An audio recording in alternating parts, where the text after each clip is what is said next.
Welcome back to Chaos Corner. It's me. It's me. It's the GOC, your old buddy, the Guardian of Chaos, Big Daddy. I'll say that to say this, because I tell it like it is. Coming to you live to tape, 25 feet below the surface of the earth, here for a special edition of Chaos Corner. Fans, you are going to want to stay tuned for this special episode. We're going to be running over everything and covering and previewing and reviewing everything AEW. From Collision this Saturday night to Forbidden Door 2 this Sunday, live from Toronto, Ontario, Canada. We'll talk a little bit about AEW Dynamite last night. We'll talk about some ratings. I'll give you the lineup cards. We'll talk about the Owen Hart Memorial Cup, Memorial Tournament, if you will. We'll have news and notes, and fans, you're not going to want to miss this. Again, we are live to tape from the bunker. Wait. I'm live right now, but I am taping this. Well, that's where the whole live to tape concept comes in. Oh, you guys get it, right? Bada bing for all my paisans out there. Wait, man, it's a work. No offense, baby. Kayfabe, man. Follow me on all social media platforms. Here on Guardian of Chaos, the YouTube channel. The mothership, Guardian of Chaos on YouTube, Guardian of Chaos BD. Over 2,000 videos from the Chaos Corner podcast to history to comedy for every wrestling legend and current star that you can imagine on the channel. On Twitter, in real time, it's at Big Daddy GOC, and the GOC stands for the Guardian of Chaos. On Instagram, it's the Guardian of Chaos. On Facebook, there's 2 accounts. That's right, there's 2. Jay Brony and Prodigio Fidelis El Guardian. Follow me on Gitter, Gab, Truth Social, Rumble. I cover it all in the IWC. And here we are on the weekend of Forbidden Door 2. Konnichiwa, bitches. Grab a beverage. Come on back. We're going to jump off all the other social media platforms, and we are now back here on the channel, Guardian of Chaos, for Chaos Corner, man. One man, unique, unedited, unscripted, raw dog. No paywall, no Patreon, no super chats. I do this out of passion. My over 50 years of being a fan, an agent, a scout, a smark, a historian, a researcher, a mark. That's right, I said it, a mark. And of course, my over 3 decades as a pro wrestling manager, scout, historian, researcher myself. 2-time Hall of Fame, very proud to be in the class of 2019 New England Pro Wrestling Hall of Fame, along with more stars than you can imagine. More stars that are in the sky. And of course, my home, the class of 2020 Paradise Alley Pro Wrestling Hall of Fame. And fans, speaking of Paradise Alley Pro Wrestling, let me throw this out there as we get into AEW, Forbidden Door, Collision, Dynamite. What a big weekend of pro wrestling. Coming up, July 11th. That's right. Tuesday night, 7 p.m. Eastern Standard Time, July 11th. Gabe Sapolsky comes down to Paradise Alley Pro Wrestling in co-hosting with the Paradise 4 owner Mario Mancini and Gabe Sapolsky, everywhere from Ring of Honor to Evolve to the WWE, as a current WWE scout, booker, writer. It doesn't get much better than Gabe Sapolsky, who virtually, along with Kerry Silken and a few others, was the originators for Ring of Honor. You learn from the best. Come down to Paradise Alley and the Paradise 4, who not only teach you about pro wrestling, but teach you about life. Mario will be there, who's trying to call me right now, live here, live to tape. Mancini's trying to break in on this interview, but guess what? He's not going to break in on Chaos Corner. I'll call you back, Mario. But Gabe Sapolsky will be down at 662 Co Avenue in East Haven, Connecticut, a stone's throw from the shadows of Titan Towers, for an unbelievable in-ring matches, a Q&A session, question and answer seminar, everything you could think of from pillar to post and coast to coast and border to border. And of course, remember, PAPW has connected and co-hosted with Gabe Sapolsky before in the past, when Gabe was a part of Evolve Pro Wrestling. That's right, Evolve, on the WWN network. And we had Evolve 95, the Evolve Paradise Alley Pro Wrestling Super Show that was held in East Haven at the Malillo Middle School, What an unbelievable event. Not only Matthias DiNapoli, Richard Holiday, Showtime Marcel Williams, all the stars, RJ Rude from Paradise Alley Pro Wrestling, also on that card for Evolve at the time, and Gabe, who went on to AEW's Darby Allin, Zack Sabre Jr., Keith Lee. They were all in the locker room. Matt Riddle. They were all in the locker room that night for the Evolve Paradise Alley Super Show, Evolve 95. It's out there on YouTube. Go back and check it out. So I know I got off topic here, but I cannot let this opportunity miss for you workers, anyone who's a referee, a valet, a future star, a broadcaster, a commentator, a ring announcer, and of course, if you want to be a pro wrestler. Not only Paradise Alley Pro Wrestling, but you attend a seminar from someone like Gabe, who's been in the business for 25 years. So let me get off of that. Paradise Alley Pro Wrestling, July 11th, Gabe Sapolsky comes to Paradise with Mario Mancini, Paul Roma, and the Paradise 4.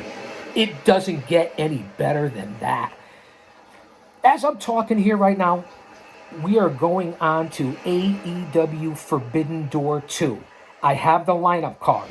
I have the matches. Should I make this a two-parter? Because I got a little often involved on the Paradise Alley Pro Wrestling seminar coming up with Gabe Sapolsky on July 11th. How could I not? I'm excited for all the guys and all the workers. So I might have to come back and start this over. We will go through some news and notes while I'm here. How about if I definitely do that? Let me give you the news and notes that I picked up for the show. So we'll make this an introduction, an opening monologue, and of course a promo for PAPW and the seminar coming up with Gabe Sapolsky. And we'll go over some ratings. How about if we do that, fans? This is what I have. We're always prepared. You have to have your notes. This is what happens in the business. You want to be a professional, you learn, and you see who I'm associated with and my history. You learn. This is what you do as a researcher, a historian. These are the ratings. Now, I have to sit back and laugh at these ratings, to be quite honest with you. Because and I won't even go back to my era of when I was a young man, a young boy, into a teenager in the 70s and how the business was, and then into obviously a young man and a man in my 20s in the 80s, and then of course as a father in my 30s and the 90s, and into the early 2000s. I'm already in my 40s. Okay, let's be honest. I am the old man brand. I am the over 50 demo god. I'm a grandfather right now. So I look back at the ratings and where I came from, and this is where I came from. You see it, right? Wrapped in chains. It's tattooed on the arms for a reason. It's there for a reason. If you know, you know. I don't want to show off the guns. I'm not in the best shape. Listen, the big 6-0's right around the corner, man. We're just coming off the longest day of the year, the summer solstice. Kick back and relax here with the GOC. Let me have a little Sprite Zero. Yeah, hey, Bada Bing, what do you think of the new shirt? It's not new, it's old. Someone gave it to me as a gift. So I figured I'd wear it. I'm in that kind of mood. You know what I mean? Tell it like it is. I do tell it like it is. Bada Bing.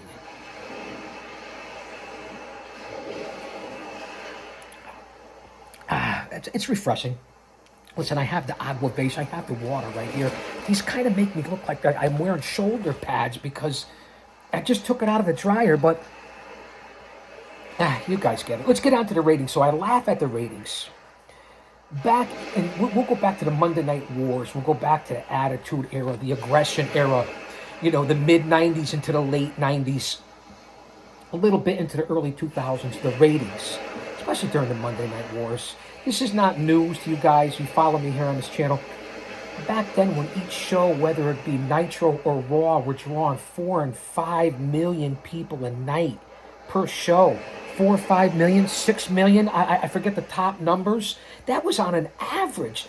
Now, if SmackDown pops a 2.5 or even comes close to a 3, because that's the only show that's going to do it, it's not these other ones, and people are ready to jump for joy. I get it. We're a different time, different distractions, and different ways that you view things, your mobile device, whatever it is, the internet, which you guys get it. Let's not go down that road. So I get the numbers are tougher to record.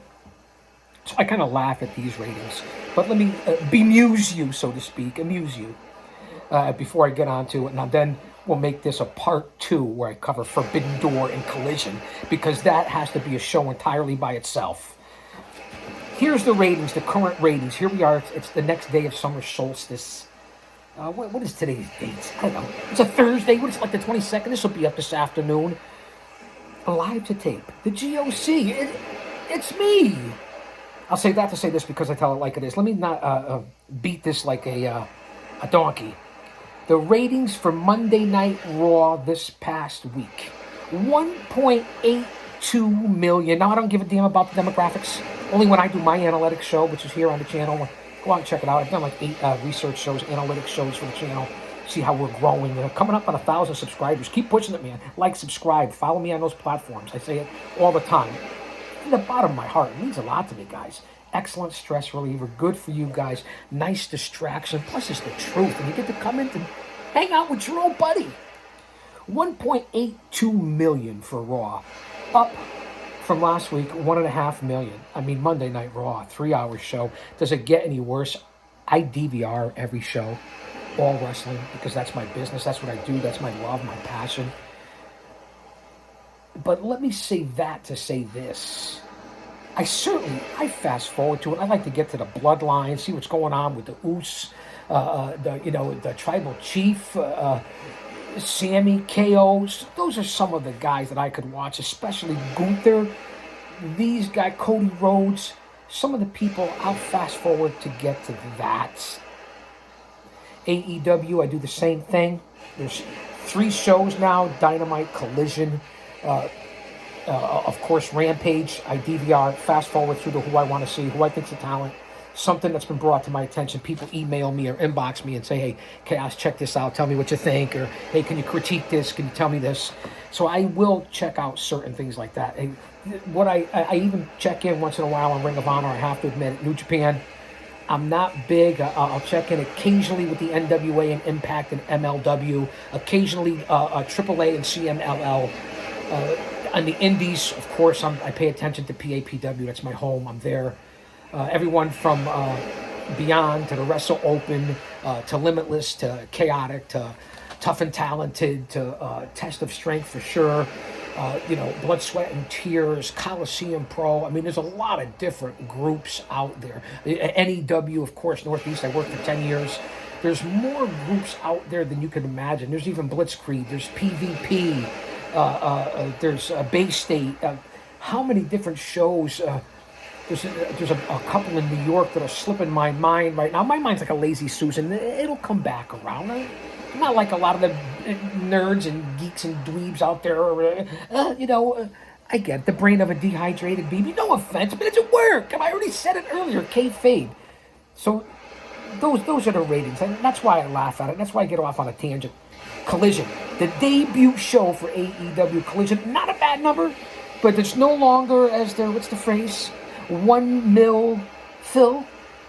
816,000 for Collusion on Saturday night. AEW Collusion debut show, 816K. Hey, listen, not bad. Drawing almost as much as Dynamite. Outdrawing NXT for sure, Rampage. Definitely, you're not going to outdraw SmackDown. SmackDown's the #1 show for the fans. Not for me, but for the fans. I have to follow them all. Just because of out of pure being a historian, a scout, and just looking at the craft. This is a fighting opera. So 1.82, 1 point from 1.15 for ratings for Raw. I already said that. I'm repeating myself. AEW Collision, 816,000. My viewpoint on that is, it's not a bad number. It's a Saturday night. It's a 2-hour show. It's the debut show. Punk wasn't on there in all his splendor. It was a 6-man tag. Samoa Joe can carry that kind of number himself. Let's see what happens. I thought it was a solid show. I'll give Collision a solid B. I'll give Monday Night Raw a D. That's what I gave Monday Night Raw, a D. Okay, I'll give Collision a solid B for its debut show. I'll take the 816. Let's see what happens on that. SmackDown popped a decent rating for this time. 2.4 million for SmackDown on Friday nights on Fox. Again, it's the largest station. It goes to the most homes. It makes sense. They have the bloodline on there. They have Roman Reigns. They have the Samoan dynasty. It makes sense. The best storylines. Supposedly, if you listen to the geeks out there, in the IWC. Vince has got more of his hand in on Raw. Triple H a little bit more and SmackDown. Are you guys getting that this is all a work? AEW, all of this, Tony Khan, Nick Khan, Vince, Triple H. Is anybody understand what's really going on? Are you paying attention? Because sometimes I don't think so. So 2.4 from SmackDown. Not a bad rating on a Friday night. Again, on a Friday and Saturday night. If you're sitting home intentionally watching, unless it's a big show or a pay-per-view, I got to question what kind of life you got going on, man. This is entertainment purpose. Some of us make a living from it. I get it. It's enough for everybody, but get a grip, man. Get a grip. So that's 2.4 million, up from 2.27 million for SmackDown last week. Quickly, ratings on Rampage have plummeted 423,000 on a Friday night at 10 o'clock. Preempted a lot of times. Taped most of the times. Rampage, they really have to do something with AEW Rampage. Going down the porcelain throne. NXT holding its own for a Tuesday night at 773,000. They've been hovering around 6, 7. I forget what their highest rating is. I don't have that offhand, although I'm a big on analytics and researcher and numbers. I mean, I know Brandon Thurston. This isn't WrestleNomics, but you guys get it. A lot of this is impromptu. It just comes from my head, and you do your due diligence before you go on air, or why bother? Especially if you're made a GOC. I even lost what I was going to say before. But again, the Lazy Susan comment, you guys get it. NXT at 773, that's not bad. I do not watch any of NXT. I'll catch some clips on Braun Breaker. I'll see if something big is happening. That's about it. Not an NXT guy. Not really an Impact guy. I respect everybody. Listen, I got it. You guys, I told you what I watch. Dibs and dabs. I hear something. I check something. Someone brings it to my attention. I'll check it out. Dynamite, 832,000, and they've been hovering between the low 8s and the low 9s now, sometimes in the mid 9s. You can break down the quarter ratings, you can do all that. But man, they're staying solid there too, but need to get a better rating out of Dynamite. This last Wednesday night show was just outrageous. I mean, the roster's huge. Hey, that's a great thing. Everybody's working. It's great for all the talent. But man, it really is chaos, and that is pun intended, man. So those are the ratings. Again, let's do it from a Monday night. So on Monday nights we have pro wrestling. 1.82 million people are watching it. On Tuesday nights we have wrestling at NXT. 773 people are watching it. On Wednesdays we have wrestling. It's AEW Dynamite. 832,000 people are watching it. On Thursdays, there's different groups. Whether it be Impact or NWA or MLW. There's plenty of wrestling on Thursdays as well. As Fridays, you have SmackDown with 2.4 million, the number one show right now in ratings-wise, and Rampage at 423,000. Saturdays now we have Collision. 816,000 of you are watching at AEW. And of course, we're going to have coming up this weekend, and you're going to come right back here. We're coming up in almost 20 minutes. I'll go to the 20-minute mark here on part 1 and come back for part 2, where it's strictly going to be AEW Forbidden Door, running through the lineup, a nice preview, Forbidden Door number 2. You guys aren't going to want to miss that one. So come on back to the channel here. I gave you the ratings, how many people are watching. I updated you on Paradise Alley Pro Wrestling in the seminar coming up July 11th. With Gabe Sapolsky, super scout, agent, writer, booker, director with the Paradise 4. It's going to be an unbelievable event. I did the opening monologue. I'm telling you what's going on as far as AEW, what's coming up this Saturday, and 2 nights for Collision, and then Forbidden Door. Listen, it's been thrown together. It has been chaos. That's not a pun. But Tony Khan seems to pull it off on the pay-per-views. We know this huge story with the bloodline in the WWE, with the Samoan dynasty, the Usos, Sikoa, Reigns. It's going to be a banger of a summer. We have a lot coming up. So come on back for part 2, Forbidden Door, the Guardian of Chaos, Chaos Corner. Listen, this is one hell of an era, one hell of a time. Not the golden era, but let's appreciate what we have, because you cannot get where you're going to unless you recognize and understand where you've been to even be where you are. Full speed ahead. You don't have to look back in the rearview mirror for too long, but recognize it, appreciate it, love it, respect it, honor it. Look in that windshield. Full speed ahead. Chaos Corner. Don't you dare miss it. Well, come on, Matt, man. Come on. Grab something to drink. Grab a snack.